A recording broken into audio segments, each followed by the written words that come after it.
프랑스 왕 루이 15세가 어느 날 몸이 아파서 의사를 찾아갔습니다. 그러면서 아무래도 의사가 왕을 진찰하기 때문에 긴장을 하거나 또는 두려워할 수 있기 때문에 편안한 마음으로 나를 왕이라 생각하지 말고 환자 중 한 사람이라 생각하라, 그러면서 그를 이렇게 안심시켰습니다. 그때 이 의사가 웃으면서 이야기합니다. 나는 사람을 이렇게 차별하지 않습니다. 모든 환자들을 황제라고 생각합니다. 대답했답니다. 우리 이 자리에 나와 있는 모든 분들은 하나님 나라의 왕 같은 귀한 분들입니다. 우리 옆에 있는 분들하고 인사 나눌 때 당신은 하늘나라의 왕자입니다. 하늘나라의 공주입니다. 한번 인사 좀 나눠볼까요?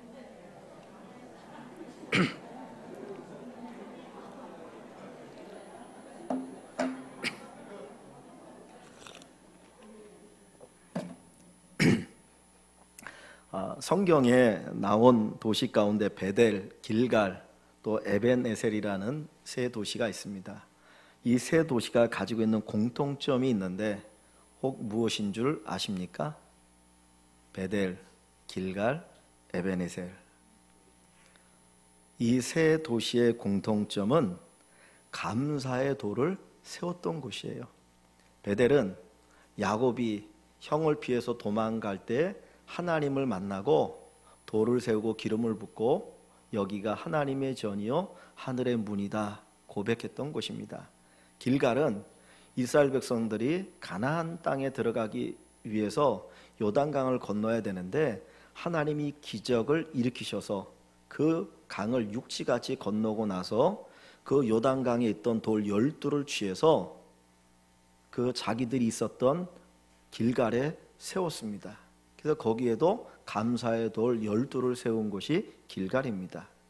이 에벤에셀은 이스라엘 백성들이 블레셋의 전쟁에 계속 패했는데 하나님의 도움으로 승리하고 나서 그 돌을 세웠고 그 이름을 에벤에셀, 여호와께서 여기까지 우리를 도우셨다라고 하는 고백을 담은 장소입니다. 이 세 장소의 특징은 감사입니다. 감사. 이 감사라고 하는 것은 여러 가지로 정의할 수 있겠지만 믿음의 정의를 내린다면 모든 것이 하나님의 은혜입니다라고 고백하는 게 감사입니다. 내가 누리고 있는 모든 것이 하나님의 은혜입니다. 내가 이 땅에 태어나서 자라서 지금까지 살아온 모든 것이 하나님의 은혜입니다. 이 고백을 하는 것이 감사입니다. 한번 옆에 있는 분들하고 좀 인사를 나누면서 이런 고백 한번 해볼까요? 당신이 누리고 있는 모든 것이 하나님의 은혜입니다.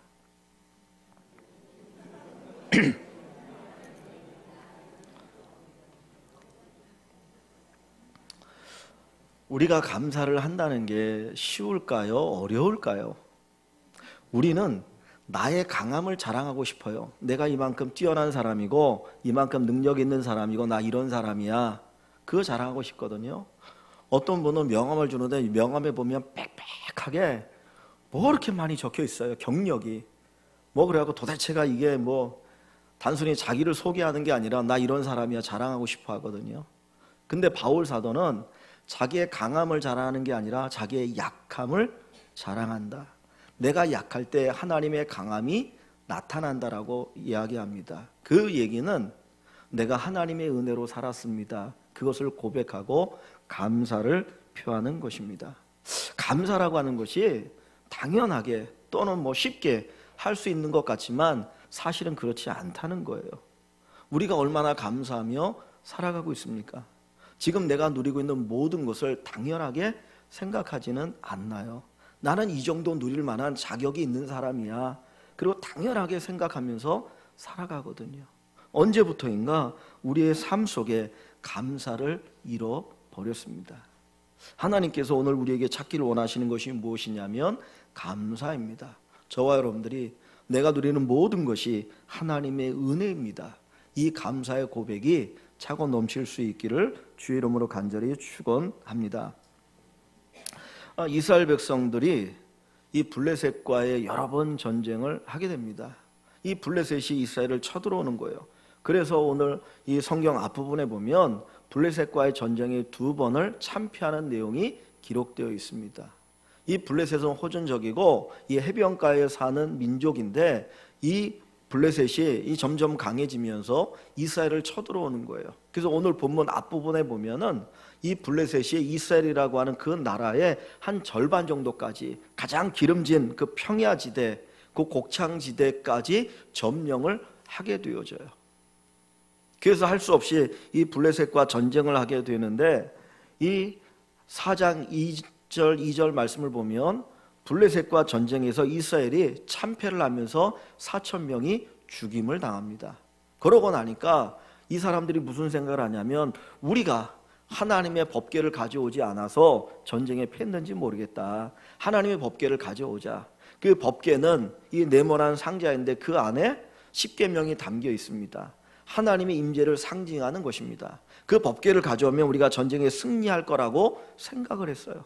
그리고 다시 싸웠는데 그 2번째 전쟁에서는 3만 명이 전사를 합니다.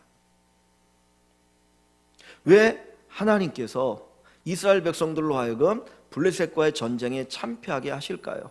이스라엘은 하나님이 택한 선민입니다. 하나님의 백성들입니다. 그럼에도 불구하고 하나님께서 이 이스라엘로 하여금 블레셋에 참패하도록 만드셔요. 사실 법궤를 빼앗겼다고 하는 것은 어떻게 보면 하나님의 영광을 가리우는 일이거든요. 여러분들이 혹 지나가시다가 교회가 반듯한 교회가 세워졌는데 어느 날 갑자기 그 교회가 무슨 경매를 당한다거나 십자가 내려질 때에 많은 사람들이 무슨 생각을 하겠습니까? 조롱하지 않을까요? 하나님이 능력이 없어서 저런 일을 당하게 만드는구나. 지금 이 전쟁은 어떻게 보면 신들의 전쟁이에요. 이스라엘의 하나님 여호와와 블레셋 사람들이 섬기는 그들의 신과의 전쟁이라고 생각하거든요. 그런데 그 전쟁에 참패하게 되어지면 하나님이 능력이 없고 무능해서 이 전쟁에 패했다라고 생각하게 됩니다. 그럼에도 불구하고 하나님께서 이스라엘로 하여금 그 전쟁에 참패하도록 만드시는 이유가 무엇일까? 하나님의 영광이 가리워짐에도 불구하고 전쟁에 참패하도록 만드시는 이유가 무엇입니까? 그것은 바로 감사를 잃어버린 자들의 처절한 모습을 보여주는 거예요. 이스라엘은 하나님의 은혜로 가나안 땅에 들어왔습니다. 그리고 그 땅에서 마음껏 주의 은혜를 누리며 살도록 하셨어요. 근데 어느 순간부터인가 감사를 잃어버렸어요. 자기들의 힘으로 산다라고 생각하는 겁니다. 그때 하나님께서 한번 너희가 너희 힘으로 전쟁해보라는 거예요. 하나님이 그들을 도와주지 않으셔요. 그냥 관망하시는 거예요. 그러다 보니까 자기들의 힘으로 전쟁을 했는데 계속해서 패배하는 겁니다. 너희 힘으로 사는 것이 아니라 바로 나의 도움, 나의 능력으로 너희가 살아왔고 이제도 산다라고 하는 것을 가르쳐 주는데 목적이 있습니다. 하나님께서 오늘 우리에게 원하시는 건 뭐냐면 감사의 삶이에요. 내가 누리는 모든 것이 하나님의 은혜라고 하는 것을 깨닫게 하는데 목적이 있어요. 그것을 못 깨달으니까 그 전쟁에서 참패하게 그냥 내버려 두시고 봐라 너희의 힘이 아니에요. 나의 힘이야. 내가 너희를 도와줘야만 너희는 살 수 있는 존재야. 이것을 깨닫게 하십니다. 하나님의 목적은 우리의 구원일 뿐만 아니라 한 걸음 더 나가서 그 하나님 앞에 감사하는 존재가 되기를 원하셔요. 오늘 우리 일광의 모든 식구들이 하나님의 은혜를 감사하길 원합니다. 내가 하나님의 은혜로 살아왔습니다. 앞으로도 하나님의 은혜로 살아갑니다. 이 고백이 충만한 우리 일광의 모든 식구들이 되기를 소원합니다. 이 이스라엘 백성들이 블레셋과의 2번의 전투에서 참패하고 난 후에 사무엘 선지자를 찾습니다. 그리고 그에게 고백합니다. 우리를 위해 기도해 주십시오. 우리를 위해서 기도해 주십시오. 그때 사무엘 선지자는 미스바라고 하는 곳에 온 이스라엘 백성들이 다 모이게 합니다. 너희는 미스바로 모이라. 근데 이게 쉬운 일이 아닌 거예요. 왜냐하면 블레셋이 호시탐탐 침략할 기회를 노리고 있거든요. 그러면 방비를 해야 되는데 그 사람들이 방비하지 않고 미스바로 모인다라고 하는 것은 블레셋으로 하여금 너희가 우리를 침략하려면 마음껏 침략해라고 사실은 내버려 두는 것과 같은 일이죠. 그럼에도 불구하고 이스라엘 백성들이 이 미스바에 모입니다. 그리고 금식하며 하나님 앞에 기도하기 시작한 거예요. 그때 그 일을 먼 곳에서 보았던 이 블레셋이 야, 저 이스라엘 백성들이 뭐하냐, 우리와 전쟁하려고 모이는 거 아니냐, 그래가지고는 미스바 그 건너편까지 진을 치면서 모여 들어옵니다. 어떻게 해야 됩니까? 우리 같으면 야, 이거 큰일 났다, 저 블레셋이 쳐들어오니 우리 전쟁하자, 그리고 기도하는 것을 내려놓고 전쟁 준비를 해야 되는데, 사무엘과 이스라엘 백성들은 그러지 않았어요. 기도하는 걸 멈추지 않고 자기 앞에, 바로 코앞에 블레셋이 쳐들어왔지만 하나님 앞에 기도합니다. 끊임없이 기도합니다. 그때 하나님께서 우레를 바라셔서 어지럽게 하시고 이 블레셋이 큰 참패를 당하도록 만들어 주십니다. 그리고 나서 이제 사무엘이 돌을 취해서 에베네셀이라는 곳에 이 돌을 세우고 이제 하나님이 우리를 여기까지 도우셨다, 감사의 고백을 드립니다. 전쟁의 승리 후에 제일 먼저 한 일이 무엇이에요? 하나님 앞에 감사를 고백하는 일입니다. 오늘 저나 여러분들이나 어떤 어려움 속에서 하나님의 은혜를 경험하고 났을 때 우리는 무엇을 합니까? 하나님 우리에게 원하시는 것은 제일 먼저 감사를 고백하기를 원하셔요. 누가복음 17장에 보면 10명의 문둥이가 나옵니다. 이 문둥병에 걸리면, 나병에 걸리면 자기의 동네를 떠나야 됐어요. 그들은 사람들을 멀리 떠나서 자기들끼리만이 모여 사는 사람들입니다. 혹 무슨 일이 있어서 길에 나오게 되어지면 맞은편에 사람이 오고 있으면 100m 또는 50m 떨어진 곳에서 나는 부정한 사람이다, 부정한 사람이다, 나는 문둥병에 걸린 사람이다 라고 외쳐야 됐어요. 그렇지 않고 사람 가까이 오면 돌로 쳐 죽임을 당할 수 있습니다. 정말 비참한 사람들이에요. 인간 이의 삶을 사는 사람들입니다. 그런데 그들이 용기를 내서 예수님 앞에 나옵니다. 멀리서 예수님을 향하여 요청을 하는 거예요. 우리를 불쌍히 여겨달라고. 그때 주님께서 그들을 치료해 주셔요. 근데 10명의 문둥병자가 깨끗함을 치료함 받았는데 그 중에 몇 사람이 예수님께 나와 감사를 표합니까? 오직 한 사람밖에 없어요. 자기 인생을 바꿔줬는데, 이 나병이라고 하는 천형과 같은 이 질병으로부터 고쳐줬으면 모든 사람이 다 예수님께 와서 예수님 감사합니다, 내 인생을 바꿔주셨습니다, 나를 치료해 주셨습니다 라고 고백할 것 같은데, 감사를 표할 것 같은데 10의 9는 그러지 않았다는 거예요. 오늘 주님은 우리가 감사하길 원합니다. 내게 은혜가 차고 넘칠 때, 내게 하나님의 복을 받았을 때 먼저 그 하나님 앞에 무릎을 꿇고 하나님 감사합니다. 이 에베네셀의 돌을 세우기를 원하십니다. 우리 일광의 모든 식구들이 이 에베네셀의 돌을 세우는, 하나님이 여기까지 우리를 도우셨다라고 이 고백할 수 있는 귀한 은혜가 차고 넘치기를 소원합니다. 이 사무엘이 이 에베네셀 감사의 돌을 세운 곳이 어디입니까? 그냥 지명 이름으로는 에벤에셀이에요. 에벤에셀. 그런데 한번 4장 1절과 2절을 봅니다. 4장 1절 2절, 사무엘상 4장 1절과 2절, 그곳이 어디인가 한번 같이 봅니다. 4장 1절 2절 같이 읽습니다. 사무엘의 말이 온 이스라엘에 전파되니라. 이스라엘은 나가서 블레셋 사람들과 싸우려고 에벤에셀 곁에 진치고 블레셋 사람들은 아벡에 진쳤더니 블레셋 사람들이 이스라엘에 대하여 전열을 벌이니라. 그 둘이 싸우다가 이스라엘이 블레셋 사람들 앞에서 패하여 그들에게 전쟁에서 죽임을 당한 군사가 4,000명가량이라. 아멘. 자, 여기 보니까 이스라엘과 블레셋이 전쟁했던 장소를 기록하고 있어요. 4,000명이 죽고 나중에 3만 명이 죽고 법궤를 빼앗긴 곳을 이야기하는데 그곳이 어디라고 이야기합니까? 1절 중간 이하에 보니까 어디라 그래요? 이스라엘은 나가서 블레셋 사람들과 싸우려고 어디 곁에 진치고요? 에벤에셀 곁에 진을 쳤다 그랬어요. 이 당시에 이 지역의 이름이 에벤에셀은 아니었어요. 나중에 블레셋과 전쟁에 승리하고 나서 그곳 이름을 에벤에셀이라고 이름을 지었는데, 그 이름을 지은 장소, 그 도움의 돌, 하나님 우리에게 은혜를 주셔서 전쟁에 승리했다라고 감사를 표한 것이 어디라는 거예요? 이전에 전쟁에서 패했던 곳. 하나님은 일부러 그곳에다가 감사의 돌을 세우게 하시는 거예요. 왜냐하면 우리의 힘으로 전쟁할 때는 패했다는 거죠. 우리의 힘으로 전쟁을 하니까 연속해서 2번 패해서 4천 명이 죽고 3만 명이 죽고 법궤를 빼앗겼다. 그런데 하나님이 우리를 도와주시니까, 하나님이 우리를 붙들어 주시니까 우리가 큰 승리를 거뒀다라고 하는 것을 깨닫게 하도록 하시기 위해서 일부러 실패의 장소 그곳에다가 에벤에셀, 감사의 돌, 도움의 돌을 세우게 하시는 겁니다. 그런 걸 명확하게 대조적으로 보게 하는 거예요. 바로 너의 힘으로 살았을 때, 너의 힘으로 전쟁했을 때 너희는 실패했어. 그러나 내가 너희를 도와줬을 때 너희는 승리했다.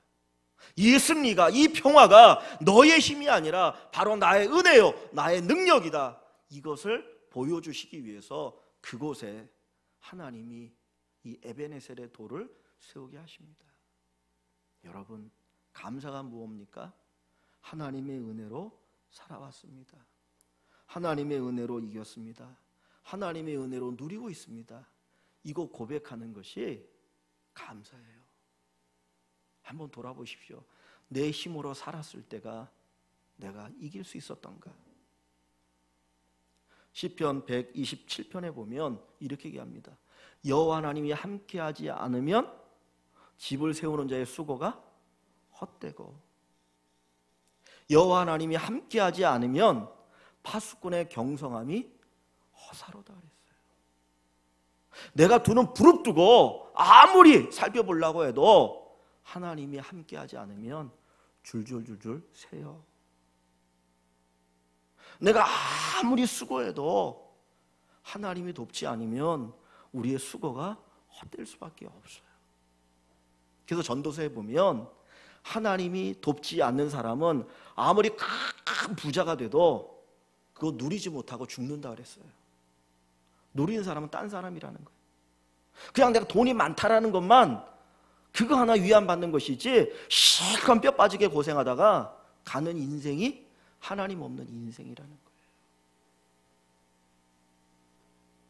하나님이 도와주셔야 합니다. 하나님이 도와주셨습니다. 그게 감사해요. 그래서 바울 사도가 나는 강함을 자랑하는 게 아니라 나의 약함을 자랑하노라. 그때 하나님의 강함이 나타났다라고 고백합니다. 여러분, 에벤에셀이 있으십니까? 감사의 돌을 세우고 계십니까? 일부러 실패의 자리에 하나님은 감사의 돌을 세우게 하셨어요. 너의 능력이 아니야, 나의 힘이야, 나의 지혜야. 사람이 아무리 똑똑해도 아무리 지혜로워도 누구의 미련함만 못하다고요? 하나님의 미련함만 못하다 그랬어요. 사람이 아무리 강해도 하나님의 약함만 못하다. 누구를 의지해야 됩니까? 하나님을 의지해야 됩니다. 그것이 바로 에벤에셀, 감사입니다. 우리 일광의 모든 식구들이 살아계신 하나님의 은혜로 살았습니다. 올해도 하나님의 은혜로 살았습니다. 이 고백을 가지고 감사할 수 있기를 주의 이름으로 간절히 축원합니다. 다시 읽은 본문 다시 돌아와 봅니다.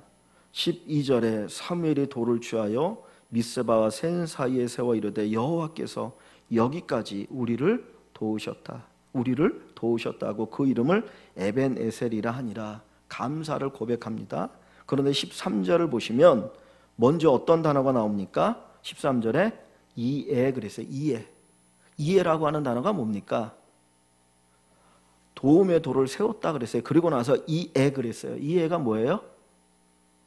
결과를 나타내는 거예요. 결과를 나타내는 접속사입니다. 결과를 나타냅니다. 즉 그 얘기 뭐냐면 도움의 돌, 하나님이 우리를 도와주셨습니다라고 감사를 고백하고 났더니 이런 결과가 있더라 하는 것을 보여주기 위해서 이에라고 하는 단어를 썼어요. 한번 보십시오. 이에 하나님 앞에 감사를 고백하였더니 블레셋 사람들이 굴복하여 다시는 이스라엘 지역 안에 들어오지 못하였으며 여호와의 손이 사무엘이 사는 날 동안에 블레셋 사람을 막으심에 블레셋 사람들이 이스라엘에게서 빼앗았던 성읍들이 에그론부터 가드까지 이스라엘에게 회복되니 이스라엘의 그 사방 지역을 블레셋 사람들의 손에서 도로 찾았고 또 이스라엘과 아모리 사람 사이에 평화가 있었더라. 참 감사하나 했는데 하나님이 얼마나 놀라운 일을 행하십니까? 사실 이 이스라엘 백성들에게 있어서 가장 큰 대적이 누구냐면 아말렉이에요. 그들은 아말렉 때문에 평화가 없었던 나라입니다. 그런데 하나님 앞에 하나님의 은혜로 우리가 이겼다라고 감사를 고백하고 나니까 하나님이 복을 주시는데 블레셋 사람이 굴복했다 그랬어요. 다시는 이스라엘 지역 안에 들어오지 못하였다. 여호와의 손이 블레셋 사람들을 막으셨다. 그리고 블레셋 사람들이 이스라엘에 빼앗던 그 성읍이 회복되어지고 그리고 그 땅에 평화가 찾아왔다. 얼마나 큰 복입니까?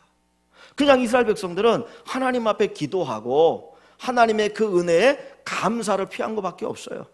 그들이 갑자기 무슨 전력이 강화된 것도 아닙니다. 그들에게 무슨 놀라운 일이 갑자기 일어난 것도 아니에요. 단 한 가지 바뀌었다면 감사할 줄 모르던 백성들이 감사할 줄 아는 백성이 되었다는 거예요. 이 모든 것이 하나님의 은혜입니다. 이 감사의 고백을 했더니 하나님이 지켜주셔요. 하나님이 보호해 주셔요. 하나님이 막아주셔요. 그 땅에 평화가 찾아와요. 이게 감사의 축복입니다. 감사하면 뭐가 이루어집니까? 우리의 삶에 천국이 이루어집니다. 오늘 이 13절 14절 말씀은 천국을 보여주는 거예요. 감사했더니 그 땅에 천국이 이루어졌더라. 우리 일광의 모든 식구들이 하나님 앞에 감사하면 여러분의 삶이 천국이 되어집니다. 그 천국을 마음껏 누리며 살아갈 수 있기를 주의 이름으로 소원합니다. 여러분은 왜 천국에 가기를 원하십니까? 요한계시록에 보면 천국의 모습을 보여주는데 그 중에 하나가 계시록 4장의 모습입니다. 24장로들, 그것은 교회를 대표하는 사람들입니다. 24장로들이 천국에서 하는 일이 뭐냐면 하나님을 찬양하는 일이에요. 감사하는 일이었어요. 그래서 자기들이 받았던 그 머리의 관을 하나님 앞에 내어드리면서 우리를 구원해 주셔서 감사합니다. 그 감사의 고백과 찬양을 드리고 있어요. 그러니까 천국은 뭐냐면 감사하는 곳이에요. 감사가 넘치는 곳이 천국이에요. 거꾸로 얘기하면 우리가 감사의 삶을 살면 우리의 삶에 천국이 이루어지는 거예요. 우리가 아직 저기 안 가도 이 땅에서 감사하면 천국이 되어진다는 거예요. 우리는 구원을 무엇으로 받는다 그러죠? 믿음으로 구원받는다 그러죠. 그래서 믿음으로 가는 나라, 하나님 나라. 믿음으로 가는 나라가 하나님 나라예요. 믿음으로 하나님의 나라 천국에 가요. 그럼 믿음으로 천국에 가고 천국은 감사하는 곳이라면 감사는 무엇으로 하는 거예요? 믿음으로 하는 거예요. 우리가 환경 가지고 감사하는 게 아니에요. 조건 가지고 감사하는 게 아니고요. 믿음으로 감사하는 거예요. 이스라엘 백성들이 조건이 없어서 환경이 안 돼서 감사하지 않았나요? 아니에요. 하나님을 향한 믿음이 없었기 때문이에요. 내가 살아가는 삶이 향해 조금은 힘들고 어려워도 믿음이 있으면 하나님 앞에 감사할 수 있어요. 그 믿음으로 범사에 감사합니다. 시편이 150편으로 되어 있습니다. 즉 150개의 시로 되어 있는 것이 시편이거든요. 근데 시편을 쭉 보니까 그 밑바탕에 흐르는 정서가 뭐냐면 감사였어요.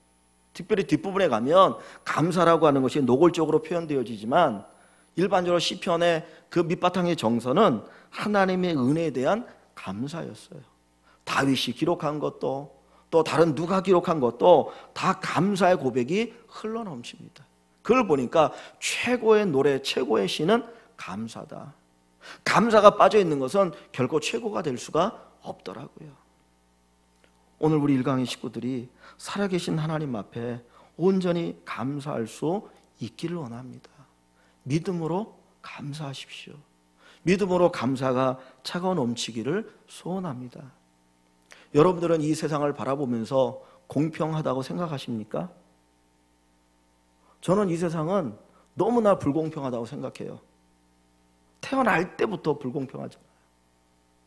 좀 하나님이 저에게도 키 큰 인자를 주셨으면 여기서 적어도 10cm 이상은 컸으면 좀 나을 텐데 인자가 작으니까 옷 살 때마다 참 힘들어요. 네? 불공평하잖아요. 어떤 사람은 부잣집에 태어난 사람이 있고 어떤 사람은 가난한 집에 태어나고 어떤 사람은 예쁜 얼굴로 태어나고 어떤 사람은 좀 안 예쁜 얼굴로 태어나고 어떤 사람은 머리 좋은 두뇌를 가지고 태어나고 어떤 사람은 머리가 안 좋고 태어날 때부터 이 세상은 불공평해요. 어떻게 보면 갈수록 더 불공평해지는 것 같아요. 왜요? 너무 불공평해요. 근데 정말 부잣집에 태어나고 머리가 좋고 똑똑하고 많은 것을 가졌다고 해서 그 사람이 행복합니까? 그건 아니잖아요. 어떤 사람이 행복합니까? 가진 것 없어도 감사할 줄 아는 사람이 행복하더라고요. 제가 대학교 1학년 때인가 2학년 때인가 그때 송명희라고 하는 뇌성마비 시인이죠. 그분이 시를 이렇게 쓴 것을 이제 노래로 만들어가지고 그때 처음 발표했어요. 그때가 제가 그 모임에 갔다가 받았던 충격이 뭐냐면 공평하신 하나님이었어요. 공평하신 하나님. 제가 대학 다닐 때 그 미랄이라고 하는 동아리에서 이렇게 이제 장애인 선교하는 동아리였는데 매주 토요일마다 인천에 있는 그 은강원이라고 하는 그 장애인들이 모인 곳에 이제 방문을 합니다. 그럼 거기에 뇌성마비 아이들이 되게 많아요. 근데 그 아이들을 보면요, 인간 이하예요. 자기 스스로 할 수 있는 게 아무것도 없어. 밥을 먹여줘야 되고, 어떤 친구는 뇌성마비에다 간질까지 있어가지고 그냥 손과 발을 기둥에다 묶어놔요. 잘못될까봐. 그럼 팍팍 넘어지면 뭐 얼굴도 깨지고, 그래서 병원에 가서 또 꼬매야 되고, 침 줄줄 흘리고. 한 번은 그곳에 갔는데 저보다 나이가 어린 아이가 저한테 과자를 주는 거예요. 먹던 과자를. 근데 이 침이 질질 흘리면서 먹던 과자인데 그거를 주는데 여러분 먹을 수 있겠습니까? 못 먹겠더라고 도무지. 그래서 내가 배부르다 그랬어요. 내 배부르다고 안 먹어도 돼, 너 먹어. 그리고 돌아오면서 참 죄책감이 많이 쌓이기도 했어요. 내가 이거밖에 안 되는가. 근데 그 인간의 삶을 살아야 되고 자기 스스로 밥도 못 먹고 자기 스스로 화장실도 갈 수 없는 그 인생인데, 송명희 시인도 바로 그 사람이거든요. 근데 그분이 시를 쓸 때 뭐라고 하냐면 공평하신 하나님이라고 그랬어요. 공평하신 하나님. 나 남에게 있는 것 없지만 나 남에게 없는 것 있다라고. 공평하신 하나님, 공평하신 하나님.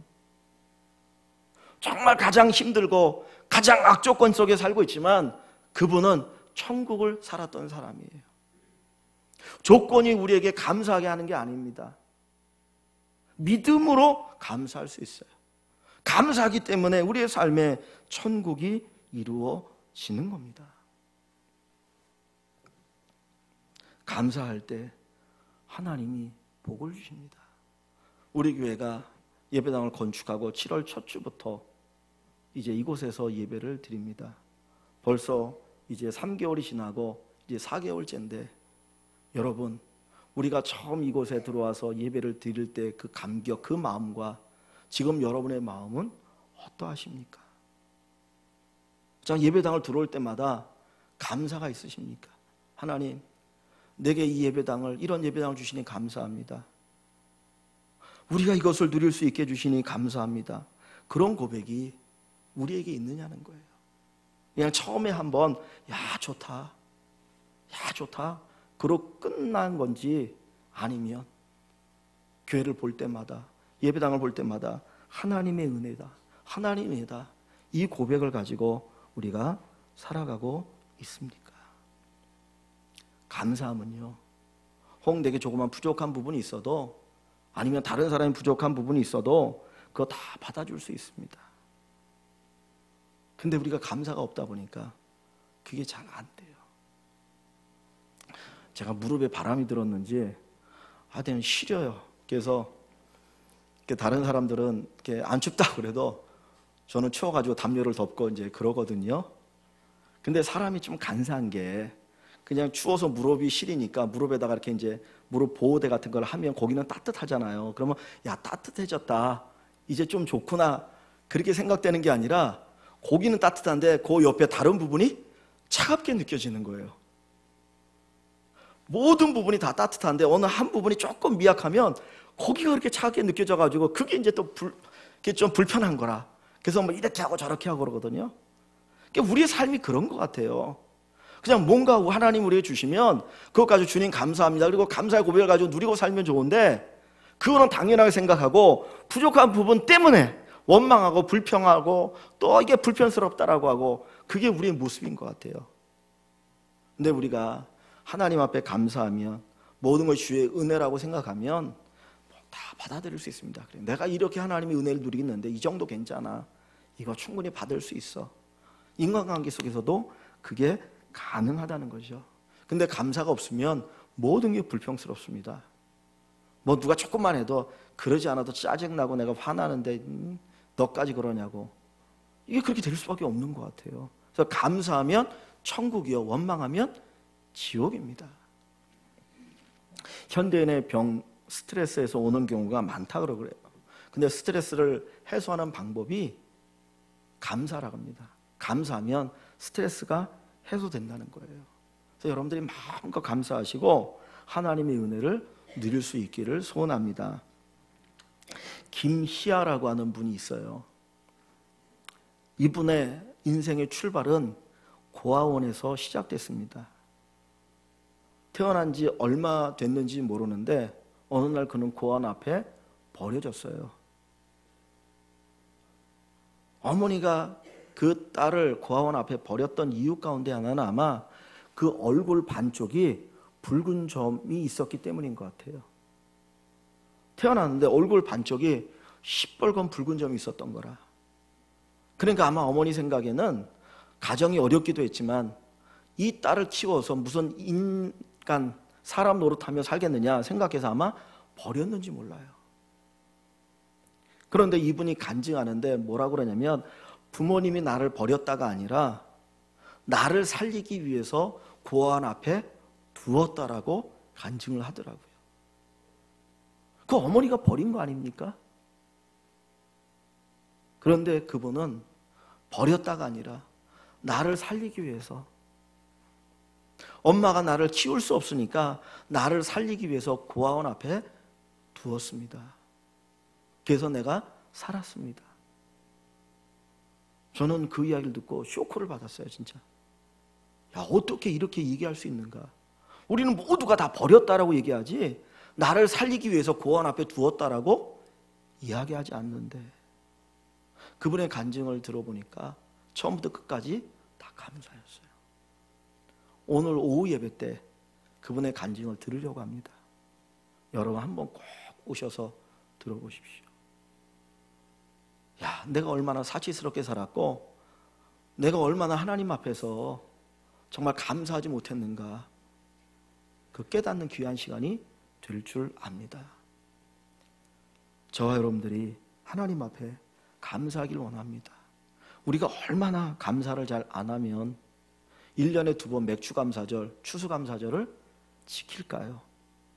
우리가 매일마다 감사하면 굳이 감사절을 지킬 이유가 없거든요. 제가 정확히 언젠가 모르겠는데 이 포항, 저 경상도에 있는 포항이라고 하는 도시에서 감사 운동을 벌였다고 그래요. 그래서 감사 일기 쓰고 감사 편지를 보내고 감사 메일을 보내는 그 운동을 벌였습니다. 그래서 그 포항에 있는 그 검찰, 그 포항지청이죠. 거기에서 이 학원 폭력, 학교 폭력으로 오는, 송치돼서 오는 아이들에게 반성문을 쓰게 하는 대신에 감사 일기를 쓰게 했다는 거예요. 그래서 감사 일기를 쓰면 그 아이들을 기소유예 시켜주는, 그래서 뭔가 놀라운 변화가 일어나기 시작했다는 겁니다.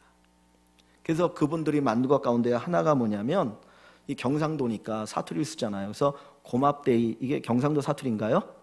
예, 고맙데이. 그런데 그 데이가 영어로 뭐예요? 날이잖아요. 데이. 그래서 고맙데이, 그래서 감사의 날을 만들었답니다. 고맙데이, 고맙데이. 우리에게도 고맙데이가 매일 됐으면 좋겠는데 그게 잘 안 되잖아요. 그래서 주일날을 우리가 고맙데이로 지키면 얼마나 좋을까. 주일날 만날 때마다 고맙데이, 고맙데이, 고맙데이. 하나님 앞에 예배할 때마다 하나님 고맙데이, 하나님 고맙데이. 그러다 보면 감사의 사람이 되지 않겠는가. 감사는 천국을 만듭니다. 우리 일광의 모든 식구들이 하나님 앞에 감사하길 원합니다. 우리가 자발적으로 감사하지 않으면 하나님 억지로라도 감사하는 자가 되게 하셔요. 그때 너무나 힘들어요. 고통스러워요. 그래서 자발적으로 우리 감사하는 일광의 모든 식구들 되시기를 주님의 이름으로 간절히 축원합니다. 우리 말씀을 생각하면서 기도하길 원합니다.